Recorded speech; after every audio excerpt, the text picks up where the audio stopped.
Motion పోయే దగ్గర cancer ఉందని చెప్పారు. ఇదంతా ఆపరేషన్ వద్దు, మళ్ళీ బయట ఇక్కడ పేరు పెడతామన్న దాంతో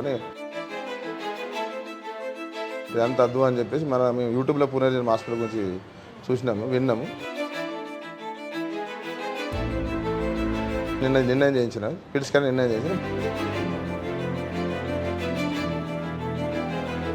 నా పేరు సుదర్శన్, మాది కామారెడ్డి డిస్ట్రిక్ట్, మాది పోల్కొంపేట.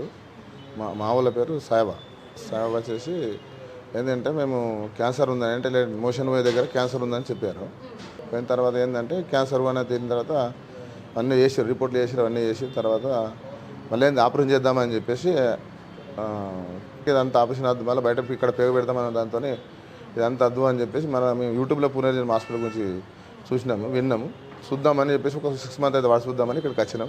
ఇప్పటికైతే బాగుంది, పర్వాలేదు. ఇప్పటికైతే స్ప్రెడ్ ఏం కాలేదు, ఇప్పటికైతే నెగిటివ్ ఉంది, బరాబర్. ఇప్పటికైతే పర్వాలేదు. మాకు తెలిసిన వాళ్ళకి వాళ్ళని అడిగితే కూడా పునర్జన్మ హాస్పిటల్ బాగుంది, అక్కడికి వెళ్ళి మంచిగా ఉంటుందని కూడా చెప్తాను. ఇప్పుడు ఆ కుటుంబం ఏమీ స్టార్టింగ్ ఉన్నా వాళ్ళ కుటుంబం ఎటువంటిది లేదు. మా వైపు నుంచి లేదు, వాళ్ళ వైపు నుంచి కూడా లేదు. మాకైతే పర్వాలేదు అనిపిస్తుంది మేడం, పర్వాలేదు. ఇప్పుడు అది నయం ఉంది అనిపిస్తుంది. ఎందుకంటే ఫస్ట్ ఏదైతే తీసుకున్నామో అక్కడ ఏదో క్యాన్సర్ అని చెప్పిన తర్వాత ఇక్కడికి వచ్చినంటే ప్రాబ్లం లేదు, అంటే నెగిటివ్ ఉన్నది. ఇప్పుడు వాళ్ళు నిర్ణయం చేయించిన పిలిచి కానీ నిర్ణయం చేయించిన బాగానే పర్వాలేదు అని చెప్పి. ఏంటంటే ఓన్లీ అంటే ఫ్రీగా పోయేటట్టే ఏదైనా జ్యూస్ కానీ లెమన్ కానీ ఫుడ్ కానీ నార్మల్ అంటే పెరుగు కానీ అటువంటి గట్టిపార తినేటటువంటి తినకమని చెప్తున్నాను. అంటే ఓన్లీ మటన్ తినకమని చెప్తున్నాను. మటనే తినకమని, ఫిష్ కానీ చికెన్ కానీ వారం కోసం తినచ్చు అని చెప్తున్నారు.